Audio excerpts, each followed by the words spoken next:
Señor, gracias porque sabemos que tu palabra es verdad. Tú no lo has revelado así. Tú nos has enseñado que tu palabra es verdad y que en tu palabra podemos ser santificados. Danos, Señor, un corazón para escuchar lo que tú tienes que decir, para mostrarnos tu voluntad y poder abrazarla. Danos un corazón que pueda en fe caminar en obediencia. Ponemos este tiempo en tus manos, Señor, en el nombre de Jesús. Amén. Hay capítulos en la Biblia que son difíciles porque son de mucha confrontación, y hay capítulos que son incómodos porque le toca al pastor hablar acerca de algo en lo que él está completamente involucrado. Esta porción es así. Entonces, yo sé que los que vienen cada semana saben que estamos yendo verso a verso y pues estamos viendo esta porción porque pues nos toca. A las personas que nos visitan solamente queremos explicarles eso. Vamos verso a verso, toda la Biblia, y lo que vamos a leer y estudiar el día de hoy es algo que es tan verdad como cualquier otra porción. Y habla de los pastores. Acuérdate que Primera de Timoteo es una carta que Pablo le escribe a este joven pastor que está en la ciudad de Éfeso, y le está diciendo: esto te escribo para que si tardo sepas cómo debes conducirte en la casa de Dios, que es la iglesia, columna y baluarte de la verdad. Eso le dice a Pablo a Timoteo en el capítulo 3. Esto es en el capítulo 3. Esto es la manera en la que tienes que conducirte. Y hablamos de eso. Capítulo 1, ¿te acuerdas del capítulo 1? Nosotros le titulamos el capítulo 1 como la iglesia y su doctrina. ¿Qué es lo que debe enseñar la iglesia? El evangelio. No fábulas, leyendas, historias. No. El evangelio. Capítulo 2 le titulamos la iglesia y su devoción. ¿Qué es lo que Dios espera? ¿Cómo espera que le adoremos y le agrademos? Dice Pablo: ante todo quiero que oren. Oren por los que están en autoridad, por los que están en eminencia. Los hombres levanten las manos sin ira ni contienda. Las mujeres adórnense, claro, adórnense y vístanse como corresponde a mujeres que profesan piedad. Capítulo 3 dijimos la iglesia y su liderazgo, y hablábamos del obispo. El obispo es el supervisor. La palabra obispo en griego es episcopo. Epi sobre scopo, mirar, como telescopio, ¿no? Entonces el episcopo es el supervisor, el que está ayudando al crecimiento espiritual de otros. Puede ser un pastor, puede ser alguien que está discipulando a otros. ¿Qué es lo que está haciendo? Está supervisando, está obispando, si me permiten el término. Pero también en el capítulo 3 vimos a los diáconos. Los diáconos son los servidores, aquellos que a lo mejor no están en un rol de enseñanza, sino son las personas que están, que cuando antes de que tú llegues, hay gente que llega, acomoda las sillas, prepara todo lo de Club Semilla, tira todos los cables, pone el audio. Esos son diáconos. Y una de las cosas que descubrimos es que el carácter de los diáconos y de los obispos no es muy distinto. No es como que para ser obispo tienes que ser así muy especial, y como diácono no pasa nada. No, el carácter, no solo la conducta, sino el carácter. La conducta es lo que hago, el carácter es lo que soy. Es semejante en obispos y en diáconos. Y al final del capítulo 3 Pablo nos explicaba: pero no voy a agradar a Dios con lo que hago, sino que el misterio de la piedad es agradar a Dios. El misterio de la piedad no es un manual, sino Emmanuel, Cristo, Dios con nosotros. Capítulo 4 vimos el asunto de un buen ministro, la iglesia y su ministro. Y un buen ministro de Cristo es alguien que está enseñando la verdad, que está enseñando estas cosas, que se ejercita para la piedad, que es ejemplo de los creyentes en palabra, conducta, amor, espíritu, fe y pureza. Y bueno, capítulo 5 comenzamos con esto que le llamamos la iglesia y el ministerio hacia adentro, es decir, el servicio que como iglesia nos damos hacia nosotros. Alguien titula este texto también como cómo nos relacionamos unos con otros. Y te acuerdas que lo primero que vimos es exhortándonos. Necesitamos exhortarnos. Todos necesitamos exhortación en algún momento. Todos en algún momento nos nublamos y pensamos que vamos bien, pero necesitamos que alguien de afuera nos diga: oye, estás caminando hacia el precipicio. Alguien que nos ame lo suficiente como para arriesgarse, porque a nadie le gusta ser exhortado, y alguien tiene que arriesgarse a decir, oye, no hagas eso. Y luego la semana pasada vimos desde el versículo 3 al versículo 16 este tema de la misericordia. ¿Hay personas con necesidad y estamos llamados a ejercer misericordia? Sí, pero con sabiduría. Pablo dice que las viudas, que en aquella época era el grupo social más desprotegido, deben ser atendidas, pero fíjate que en verdad sean viudas, en verdad sean desprotegidas.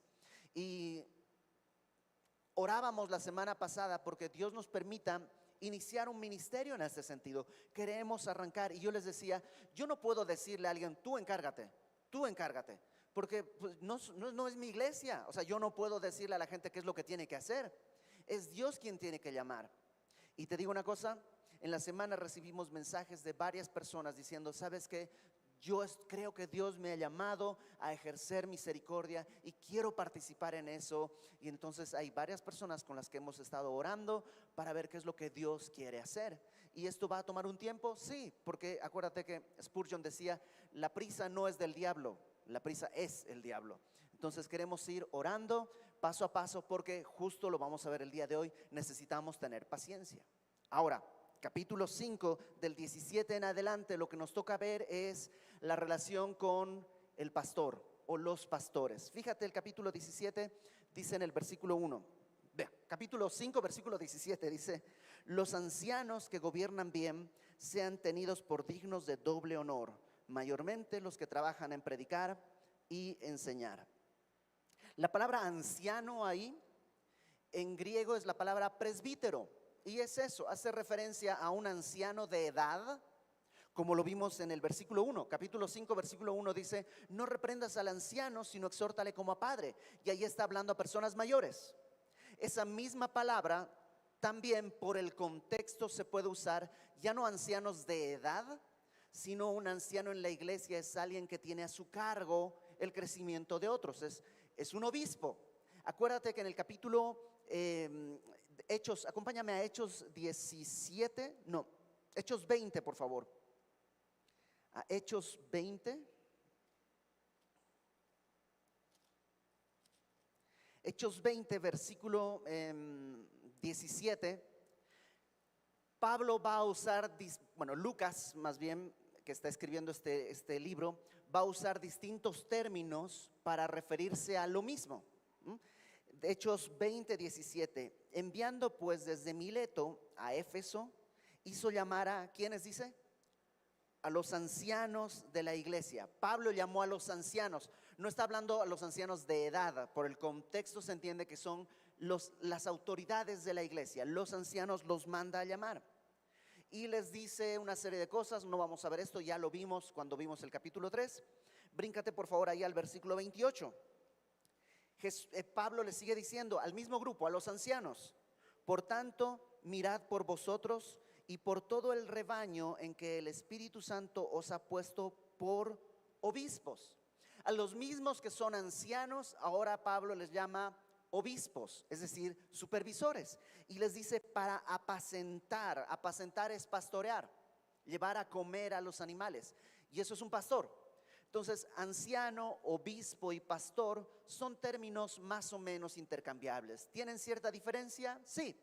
Decíamos que anciano es lo que es una persona. Una persona es anciana, es madura. ¿Qué es lo que hace? Lo que hace es ser un obispo, es decir, su tarea es supervisar.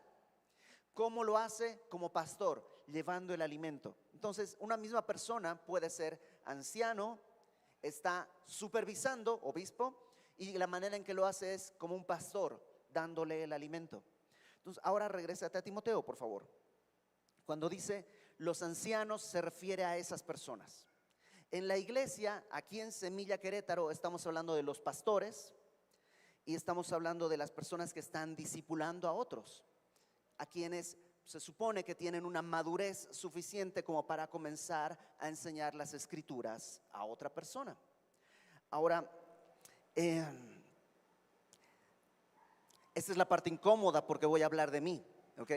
Y lo que Pablo está a través de esta carta está enseñándole a Timoteo, que le enseña a la iglesia cómo debe relacionarse con su pastor, ¿ok? Y quiero ser muy cuidadoso porque todos conocemos abusos terribles de pastores hacia su iglesia, ¿no es verdad? Todos conocemos ejemplos de pastores que han abusado del dinero, de la voluntad y del cariño de la gente. Entonces, por tratar de huir de ese punto, a veces llegamos al otro extremo y creo que tenemos que apegarnos a lo que la Biblia dice, y este es el texto, ¿ok? Nada más como último, una última nota aclaratoria, yo quisiera decir que yo como pastor me siento súper feliz, ¿ok? Estamos viendo esto no porque yo haya dicho, ¿sabes qué? Hay que hacer unos ajustes y hay que hacer un cambio de aceite en la mentalidad de la iglesia, porque no, creo que Dios nos ha dado una comunión bastante limpia, pero estamos pasando por aquí y esa es la razón por la que vamos a leer esto.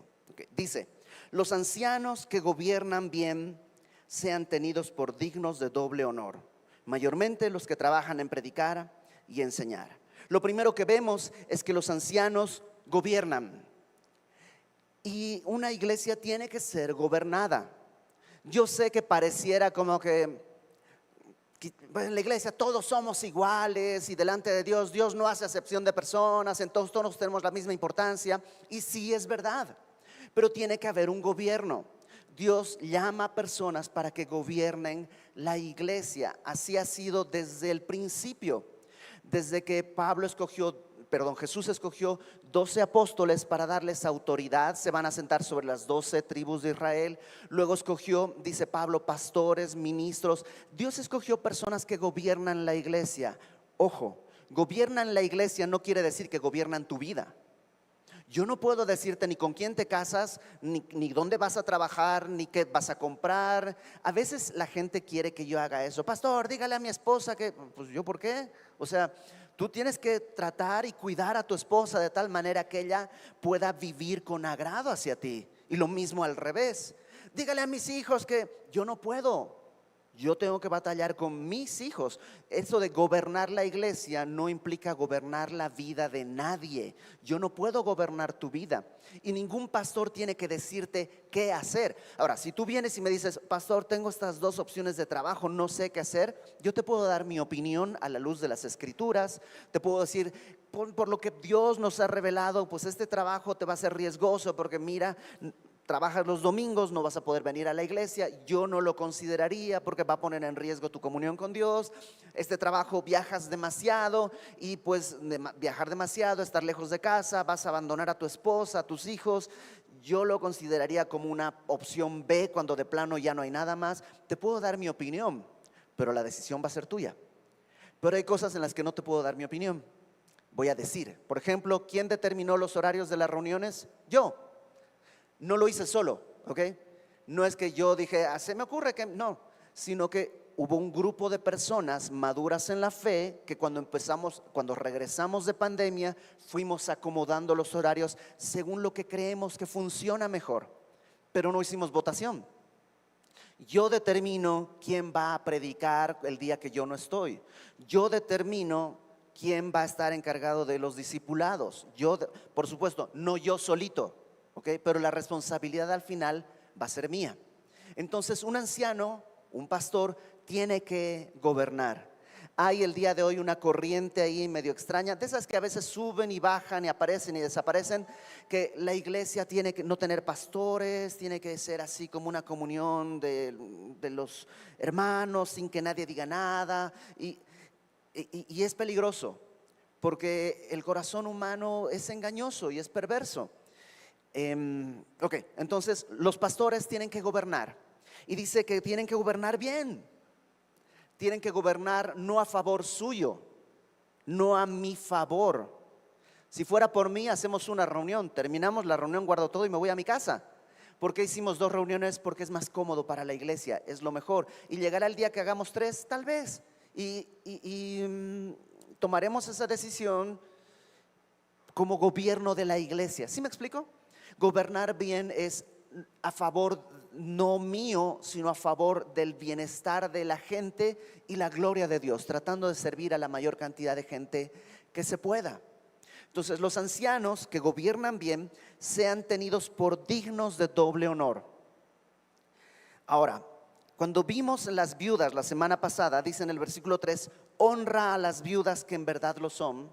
Hablábamos que este honrar no es solamente aplaudirle. Ahí viene una viuda, párense, sí, pase señora. No, honrar implica también la provisión económica. Lo mismo ocurre aquí. A los ancianos que gobiernan bien, dice, son dignos de doble honor. Ahora, me encanta esto. ¿Qué quiere decir? ¿Que hay que pagarle el doble al pastor? Pues, ¿el doble de qué? Me encanta porque Pablo no dice, no te da un número, no te dice, mira, a ver, junta cuántas personas hay, el doble en dólares. No dice eso. ¿A qué se refiere? Dignos de doble honor.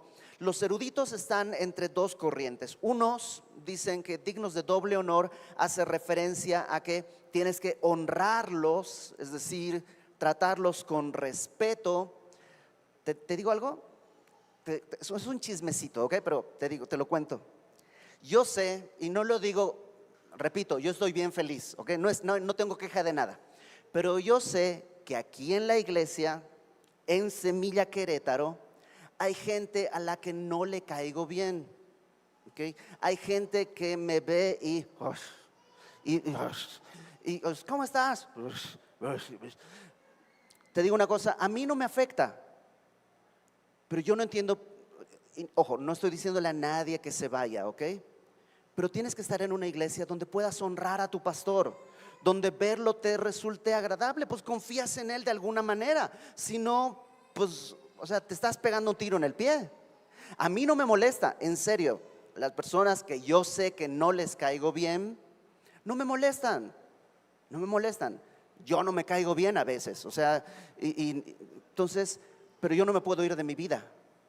Tienes que estar donde puedas honrar a tu pastor, es decir, tratarlo con respeto. No tienes que tratarlo mejor que a los demás, porque honrar no es, ahí viene el pastor, siéntese, ahí viene el pastor, denle agua, ahí viene el pastor. No, es tratarlo como tratarías a cualquier otra persona, con honra. Hay ciertas personas aquí de la iglesia que yo conozco desde hace muchos años, antes de que yo fuera ni siquiera servidor de la iglesia. Y me encanta que esas personas me tratan como amigo, sí, me honran como pastor, incluso algunos me dicen pastor, ¿no? Otros me llaman por mi nombre, pero también me pueden decir, oye, ¿me pasas esa silla? Y claro, o sea, eso no es deshonrar al pastor, que no haga nada. Uy, ¿dónde está? Ay, el pastor estaba acomodando la batería, ¿por qué no le ayudaron? Oye, tengo manos, cuando no puede. ¿Te acuerdas que hace como 1 año y medio no podía ni caminar? Porque tuve una lesión y había gente que me traía una silla para poder predicar, porque no podía estar ni parado, ni sentado, ni de pie, ni acostado, ni nada. Yo tenía una necesidad y había gente que me cubría, pero una vez que ya pude, ya nadie me trae una silla porque no es necesario. Eso también es honrar al pastor. No sé si me explico. Entonces, tienes que poder honrar en ese sentido, pero también honrar en un sentido económico. La iglesia está llamada a honrar al pastor en el sentido de ver por sus necesidades económicas. Otros, esa es una corriente, que doble honra es una honra en el sentido de respeto y la otra honra implica provisión económica, por eso es doble honor. Otros piensan que es mucho más sencillo, que doble honor es una expresión. Es como a los ancianos que gobiernan bien sean tenidos por dignos de doble honor. Págale lo mejor que puedas. Lo mejor que pueda. Una iglesia de 3,000 personas puede pagar mejor a su pastor que una iglesia de 50. ¿Estás de acuerdo? Pueden estar honrando igual, pero el monto va a ser distinto porque no es lo mismo. Porque tampoco es la misma chamba para el pastor atender 3,000 personas que atender 50. Y aquí dice que el pastor es digno. Y esto es incómodo, ¿ok? Pero te digo una cosa. El pastor no recibe misericordia de la iglesia, es digno de su salario, ¿ok? Así como tú cuando vas con el doctor y le pagas porque es digno de su salario, y con el mecánico porque es digno de su salario, y con el pastor es digno de su salario. El pastor no es un servidor público. A un servidor público, ¿has oído a esa gente que le dice al policía, tú trabajas para mí porque tú cobras de mis impuestos? Puede ser. A un senador de la república, tú ¿Tú vives de mis impuestos? Puede ser. El pastor no vive de tus ofrendas, ¿ok? Tus ofrendas son para el Señor, no son para el pastor. El pastor recibe un salario de parte de la iglesia porque es digno de ello. Ahora, ¿cuándo no es digno? Pues es un pastor flojo. Hay pastores que están en la iglesia, no predican nunca, siempre es un invitado especial, siempre hay alguien distinto, nomás cobran. ¿Y qué hacen entre semana? Pues quién sabe. Aquí dice que tiene que ser digno de doble honor los que trabajan. Hay una chamba que hacer, hay una chamba que realizar, y es una chamba que no es fácil. Te digo mi experiencia, no es fácil estudiar y predicar. Igual hay gente que sí, ¿okay? Igual hay gente que pues es muy inteligente y muy sabia y le sale todo. Mi experiencia a mí me cuesta. A mí me cuesta estudiar, yo soy medio menso, así como que tratando de entender un concepto, le tengo que dar 3 vueltas. No es algo que a mí me sale así, me paras y hablar y ya, no. Yo tengo que dedicarle horas a estudiar, a leer, a pensar, a preguntarle a mi esposa, a preguntarle a otros amigos, porque es una chamba, es un trabajo que tengo que hacer. No sé si me explico. Entonces, los pastores que trabajan en predicar y enseñar, dice, sean tenidos por dignos de doble honor. Tiene que haber lo mejor que puedas pagarles. Ahora, nada más déjame quitar este tema de la mesa. Yo no decido cuánto gano, ¿ok? No es que yo dije, a ver, a mí se me antoja que debería ganar tanto. Yo no lo decido. El dinero de las ofrendas y de los diezmos de la iglesia lo recibe el Departamento de Administración de Semilla de Mostaza, y Semilla de Mostaza, el Departamento de Administración determina cuánto puedo ganar yo. Y yo trabajaba, permítame decirlo así, como pastor en Semilla México, que es una iglesia de 3,000 y cacho personas. Y cuando nos vinimos para Querétaro, yo sabía que tenía que dejar mi puesto como pastor en Semilla México y ocupar un puesto como pastor en Semilla Querétaro. Y la proporción es muy distinta. Y en Semilla creemos que Dios te tiene que dirigir también a través de eso. Entonces, al soltar, yo era pastor en Semilla México, tenía un salario X que estaba determinado por una cantidad de personas, 3,000 y cacho. Y ahora iba a ser pastor de una iglesia que tenía alrededor de 100 miembros. Y fue una decisión que tomamos con mi esposa en fe y creyendo, ok, pues Dios nos va a proveer y a ver pues lo que suceda. Y sí, tengo trabajos alternativos. He traducido libros, doy clases en el Instituto Bíblico, repito, no me estoy quejando, ¿ok? No estoy diciendo, es que me falta. No, para nada. Dios me ha provisto todo lo suficiente. Pero la Biblia nos enseña que tú tienes que entender que el pastor es digno de ese doble salario. Porque ¿cómo puedes tasar un sermón? ¿Cuánto vale el sermón que te llevó a Cristo? ¿Cuánto pagas por ese sermón? No se puede. No hay manera de tasar, de ponerle un precio a un sermón. Entonces, en Semilla, el Departamento de Administración determina cuánto gano cada mes, y no hemos, pues nunca nos hemos inconformado con lo que el Departamento de Administración ha determinado. La primer quincena que yo cobré de Semilla de Mostaza fue cuando me enteré cuánto iba a ganar. Yo no negocié mi salario, yo no dije a ver cuánto me vas a dar. La primera quincena que cayó me dieron mi sobre, y entonces dije a mi esposa, oye, parece que vamos a estar ganando esto, vamos a ver a la otra quincena. Y ya pues si era el mismo monto, se multiplica por 2 y eso es lo que mensualmente. Y ha sido maravilloso, porque probablemente si me hubieran dicho vas a ganar tanto, yo hubiera dicho no, mejor me quedo en mi trabajo, porque literalmente me pagaban la mitad de lo que yo ganaba en mi anterior trabajo. Entonces, repito, no me estoy inconformando, estamos súper felices. ¿Sí está claro eso? ¿Sí? Solo que quede bien claro esto, porque dice aquí, versículo 18, nos va a dar algunas razones de por qué al pastor le tendrías que pagar. Pues la escritura dice, no pondrás bozal al buey que trilla. Y esto está en Deuteronomio capítulo 25, en la ley. Y la idea es que trillar es cuando el trigo, después de recogerlo, lo llevas a un campo que se llama la era y le pasas encima una especie de rodillo, como de plancha, como de rodillo, para que se descascare, porque el trigo tiene una cascarita que no se come. Y esa cascarita hay que quitársela. Entonces le pasas ese como rodillo, pero si es mucho trigo, pues es un rodillo grande de metal, y entonces tiene que ser tirado por unos bueyes. Y los bueyes están caminando sobre el trigo. Y entonces imagínate, ellos comen eso, le pones un bozal, pues o sea, está caminando sobre comida, pero no puede comer. Y la Biblia dice: no pondrás bozal al buey que trilla. Pablo, lee 1 Corintios capítulo 9, por favor, léelo, 1 Corintios capítulo 9, léelo en tu casa. Pablo vuelve a citar este pasaje y dice: a ver, ¿la Biblia se preocupa por los animales? Cuando dice ese texto, ¿se preocupa por los animales o es un ejemplo de nosotros? Y él mismo dice: es un ejemplo. Así como a un animal que está caminando sobre comida, no le pongas bozal, pues déjalo que coma. Para alguien que está viviendo de esto, es comida que pierde, ¿no? Porque el toro va comiendo y pues eso ya no lo puede vender porque ya se lo comió. Entonces le convendría ponerle bozal para no perder nada. Pero dice la palabra: no hagas eso. Lo mismo ocurre, el pastor, hay ofrendas, hay recursos, dice: pues no le pongas bozal, de ahí provéele para su sustento. Y luego pone: digno es el obrero de su salario.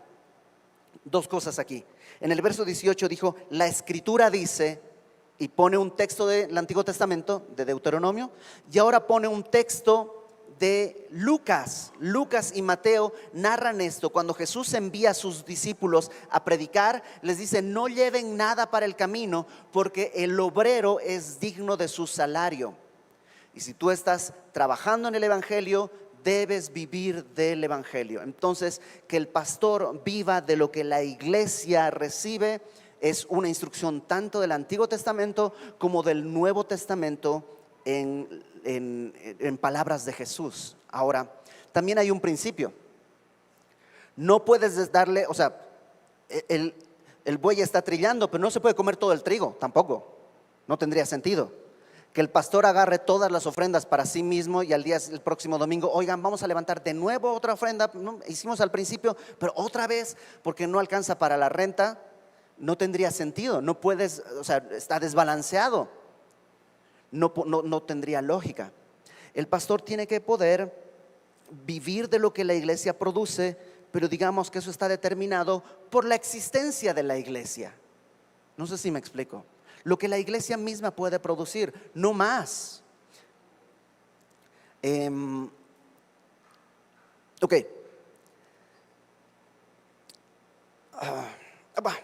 Acompáñame a 1 de Timoteo, por favor.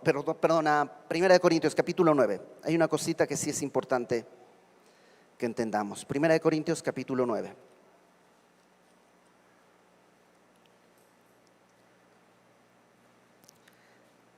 Versículo 3. 1 de Corintios 9:3.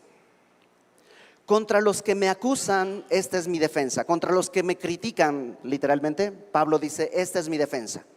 ¿Acaso no tenemos derecho de comer y de beber? Pablo dice: ¿acaso no puedo comer y beber? Yo no voy a restaurantes caros, ¿ok? No es mi estilo. Yo creo que ni teniendo el dinero iría. No es mi estilo. Yo soy de taquitos para abajo. Pero ¿no tendría derecho? Es que pastor, se está gastando la ofrenda que le damos, se la está gastando en el restaurante, no sé cuál será caro, ¿no? Pero en el restaurante este fulanito está carísimo, ahí se está gastando su ofrenda. ¿Y no tengo derecho? ¿Cómo supiste que estaba ahí? Estabas en la mesa de al lado. Tú sí tienes derecho y yo no. Pablo dice que no tengo derecho de comer y de beber. No tenemos derecho a traer con nosotros una hermana por mujer, como también los otros apóstoles y los hermanos del Señor y Cefas. O sea, no tengo derecho a mantener una esposa. O sea, que lo que dice Pablo, no tengo derecho a que lo que yo reciba me alcance para mantener también a mi esposa. O solo Bernabé y yo no tenemos derecho de no trabajar. Pablo y Bernabé trabajaban aparte para pagar sus cuentas. Y él dice: ¿no tengo derecho de vivir del evangelio? Y en todo esto la respuesta es: por supuesto que Pablo tenía derecho. ¿Quién fue jamás soldado a sus propias expensas? ¿Quién planta una viña y no come de su fruto? Pablo ha plantado iglesias y no puede recibir lo que ha sembrado ahí. ¿O quién apacienta el rebaño y no toma de la leche del rebaño? No tiene sentido. ¿A qué voy? Que el pastor también tiene derecho, si quiere, a tomar ciertos lujos dentro de lo que corresponde. Y esto lo quiero decir muy claro. La iglesia nunca me ha pagado mis vacaciones, ¿ok? Las veces que hemos podido ir a visitar a mi familia es un viaje caro, nunca ha salido de la iglesia. La iglesia no me paga ni las vacaciones, no me paga la ropa, la iglesia, es decir, no, yo tengo un salario del cual yo voy ahorrando y ahorrando y ahorrando y ahorrando. Fuimos a ver a mi familia el 2017. Para los que no sepan, mi familia está en Bolivia, ¿ok? Entonces fuimos a Bolivia el 2017 y después de 5 años, el año pasado pudimos ir. Y te cuento algo, este mes voy a tener la gracia de poder ir a ver a mi familia una vez más. Y hay alguien que va a decir, ¡ah! ¿Va a ir de nuevo? ¿Cuánto gana el pastor para estar yéndose de viaje otra vez? ¿Cómo es posible? ¿Es mucho que vaya a ver a mi mamá una vez al año? ¿Es mucho? Y justo veníamos hablando la semana pasada de la misericordia y la honra a los papás y todo. Y la iglesia no me está pagando esto, ¿ok? No estamos desviando fondos ni mucho menos. Es por un milagro de Dios que hizo una super oferta y un amigo que nos prestó una tarjeta de crédito y que vamos a estar pagando esa tarjeta de crédito. Es que vamos a poder hacer este viaje con mi familia para ir a ver a mis papás. Entonces, pero lo digo para que estén tranquilos. Yo no toco el dinero de la iglesia. Yo tengo un salario que administra el departamento de administración, me asignan un salario y de ahí nosotros pagamos la renta. La iglesia no me paga la renta tampoco, no es que la iglesia me paga la casa no, yo pago mi renta como tú, yo pago mi comida como tú, así con tu salario, igual yo con el mío. Y hemos podido ahorrar y vamos a poder ir a visitar a mi familia. Entonces dice, es digno, el pastor es digno de eso, ¿ok? Entonces yo sé, la mayoría de la gente no tiene problemas y hasta está feliz de que vaya a ver a mi familia, pero pues es el texto. Ahora, rápidamente, vamos a lo que sigue. Verso 19. Contra un anciano no admitas acusación sino con 2 o 3 testigos. ¿Qué quiere decir esto? Si tú criticas al pastor, es más probable que lastimes a toda la iglesia, ¿ok? Y a menudo se le critica al pastor injustamente. Y dice Pablo, no admitas acusación a no ser que haya 2 o 3 testigos. Oye, vi que el pastor está ahora con un coche nuevo y que no sé qué. Cuando te digan eso, diles, a ver, ¿tienes 2 o 3 testigos de eso?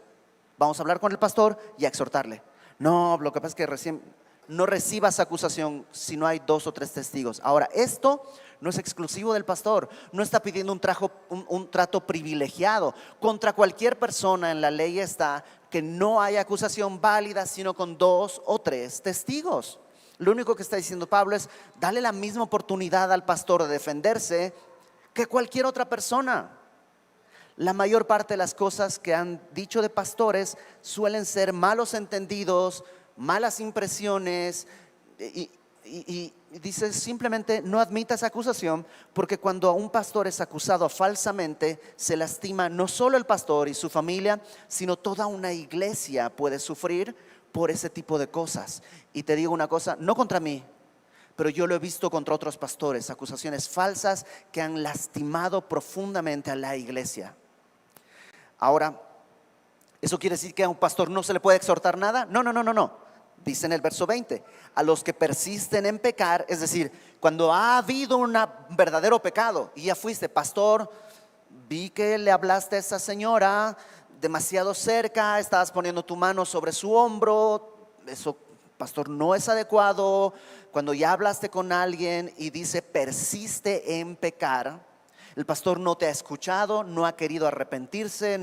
Ahora, estamos hablando de pecado. Una cosa es pecado y otra cosa es que no me gusta el pastor que usa camisas. A mí me gustaría un pastor que esté usando playeras. Pues a mí también, pero los domingos uso camisa.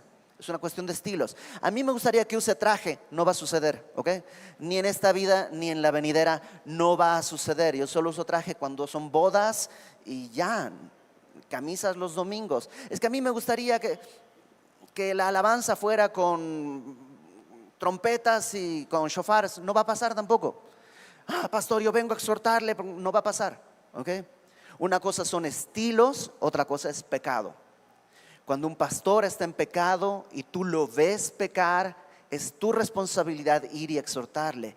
Y si un pastor persiste en pecar, lo que sigue es que tienes que ir con 2 o 3 testigos a exhortarle, preferentemente personas del liderazgo, para que puedan decirle: háblale a mi pastor, si me ves en pecado, habla a la semilla de mostaza, quiero hablar con el pastor Fermín Cuarto, he visto ahí ver hacer esto y esto y esto y esto y esto.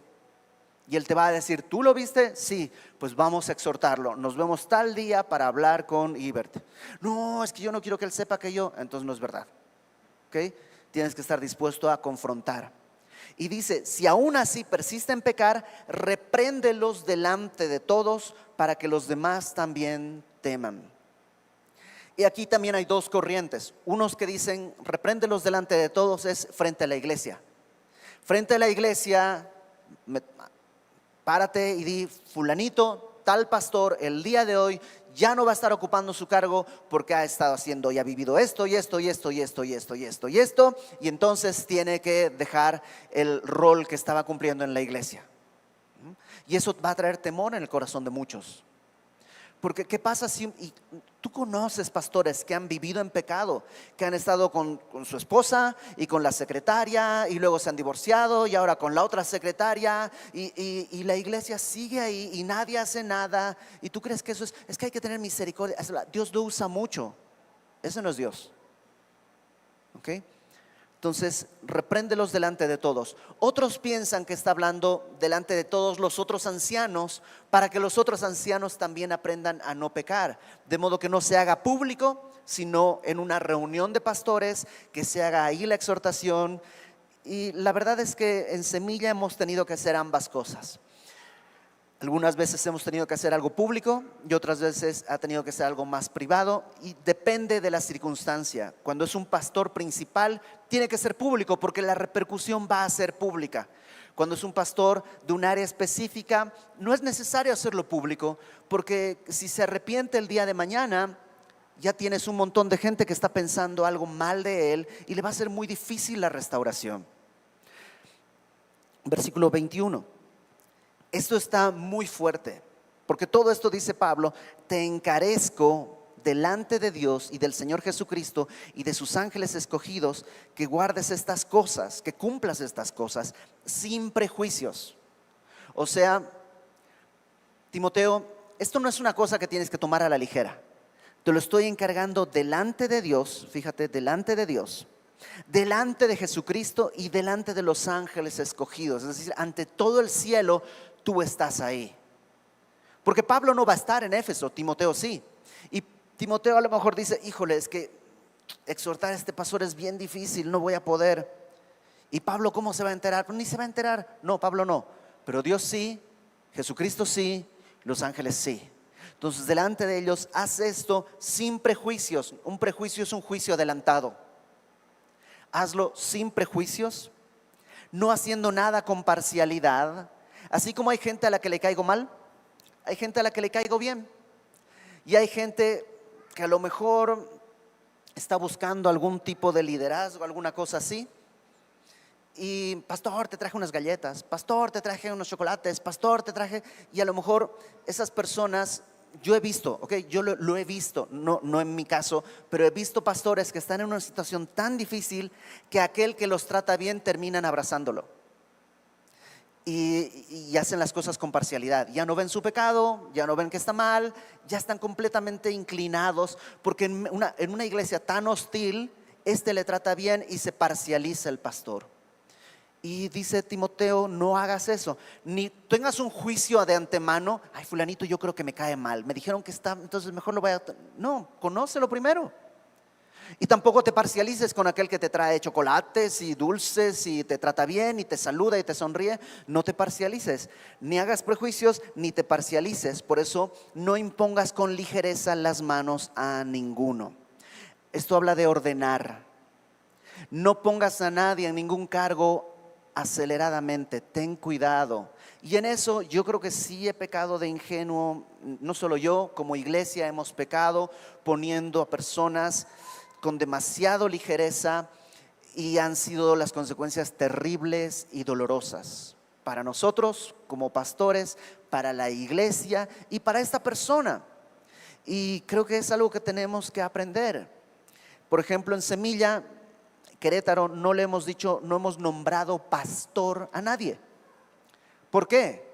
¿No hay gente que más, no hay más pastores en la iglesia? Sí hay gente que está pastoreando. Sí hay gente que está viendo por el crecimiento de otros y los lleva, sí están, pero no hemos dado títulos porque estamos esperando que Dios lo haga. La iglesia va a reconocer a sus pastores y cuando eso sea y en el tiempo correcto de Dios, entonces oraremos por ellos y entonces públicamente reconoceremos que tienen este llamado, pero no vamos a acelerarnos porque dice, no participes en pecados ajenos, consérvate puro. El traer a alguien como pastor, tú vas a ser pastor y resulta que es pastor acá, pero tiene 4 esposas. Estás participando de su pecado. Consérvate puro.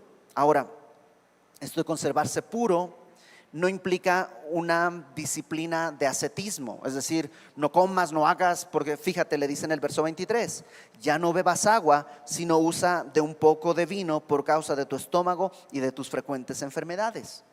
Como que no tiene nada que ver, ¿no? ¿De dónde salió eso? Como que, Timo, pues échate una copita de vez en cuando. No, no está diciendo eso Pablo. ¿Qué es lo que le está diciendo? Consérvate puro, pero ojo, en aquella época el agua no era potable y el agua no se puede almacenar porque se pudre. Lo que se puede almacenar es el vino. El vino, por el propio proceso de fermentación, se purifica y se puede almacenar. Entonces parece que Timoteo tenía problemas estomacales. Un pastor con problemas estomacales es lo más común que existe, ¿ok? La gastritis es lo más común que hay. Entonces parece que Timoteo tenía una cosa así y entonces le dice, ya no tomes agua. Pareciera que Timoteo, ¿te acuerdas que en el capítulo 3 Pablo le dice que el pastor no debe tomar vino, no que se nos ha dado al vino? Entonces parece que Timoteo decía, ok, no voy a tomar nada. Pero Timoteo, pues te está haciendo daño el agua, toma un poco de vino porque te estás lastimando.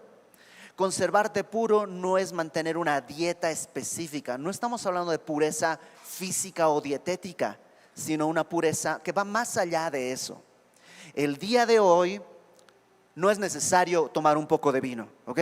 No, pues ahí la Biblia dice que para el estómago un poquito de vino. No, el día de hoy hay agua embotellada, hay agua de garrafón, hay agua traída del Himalaya, hay agua o sea, el día de hoy hay muchas alternativas. Nadie puede decir es que no pude evitar tomar vino. Esa siempre es una decisión consciente e individual. ¿Quieres un consejo? Apártate. Ya les había dicho, como Semilla no tenemos una ley ni una norma, pero ninguno de los pastores de Semilla bebe vino, ni alcohol, ni cerveza, ni nada, nunca, bajo ninguna circunstancia. Entonces Pablo le está diciendo, pues toma un poco de vino. Verso 24, los pecados de algunos hombres se hacen patentes antes que ellos vengan a juicio. Esto es verdad. Algunos hombres, sus pecados salen a la luz rapidito. Y eso es bueno.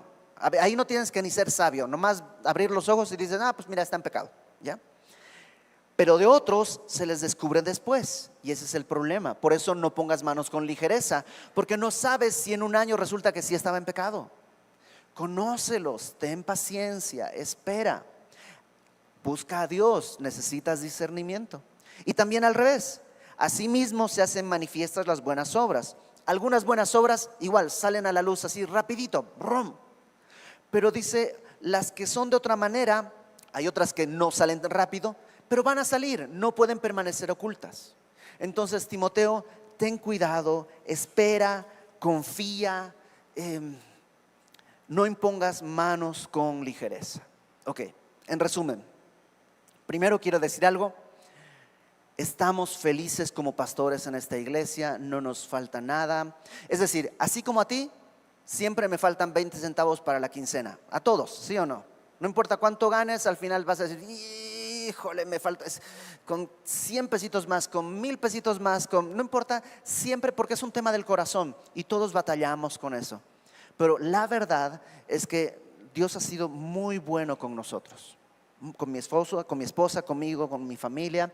Ha sido muy bueno, lo cual no quiere decir que no tenemos que buscar trabajos alternativos, porque pues la iglesia no siempre puede cubrir con todas las. Yo quisiera ir a ver a mi familia una vez cada 6 meses, ¿ok? No va a suceder, ¿no? No sería posible, pero Dios nos ha provisto y nos ha sorprendido siempre. Entonces quisiera dejarte tranquilo, tranquila. Mi familia está bien y de ninguna manera nosotros ni siquiera hemos hablado a administración para decirle, oye, pues, o sea, ¿viste cómo subió el dólar? ¿Cómo ha subido los precios? Creo que sería bueno que hiciéramos un ajuste salarial. No ha sido necesario. El Señor ha sido bueno, ha sido bueno. Pero hay otros pastores que están en la iglesia que no reciben un salario de la iglesia porque no alcanza. Y sería bueno orar porque pudiéramos tener pastores que puedan dejar sus trabajos seculares y dedicarse al 100% en todas sus fuerzas y toda su energía a servir al Señor. ¿Tú sabes por qué yo puedo dar un discipulado o el estudio bíblico los lunes? Los martes con semillas en casa, tengo que escribir las hojitas y tengo que hacer todo esto. Los miércoles tenemos la reunión en el estudio bíblico que transmitimos.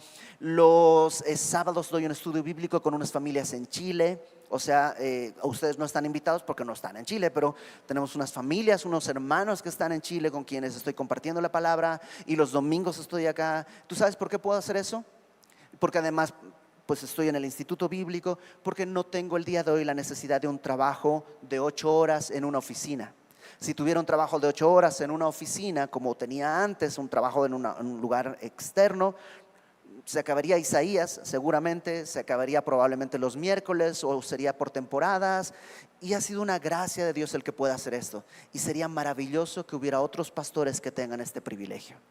¿Qué te estoy pidiendo? ¿Que diezmes más y ofrendes más? No, por favor, de ninguna manera. Vuelvo a repetir, el Señor se ha encargado de todas las cosas, pero sería bueno orar por eso. Que Dios lo haga en el tiempo perfecto del Señor, que Dios dé fe para que otros pastores puedan dar estos pasos y que el Señor se encargue de esto. ¿Ok? Vamos a orar. Señor, gracias porque nos permites comprobar que tú has sido bueno en enseñarle a tu iglesia, y en este punto, Señor, no hay nada que corregir. Tú nos has permitido caminar en luz y ha sido tu sabiduría, no nuestra sabiduría.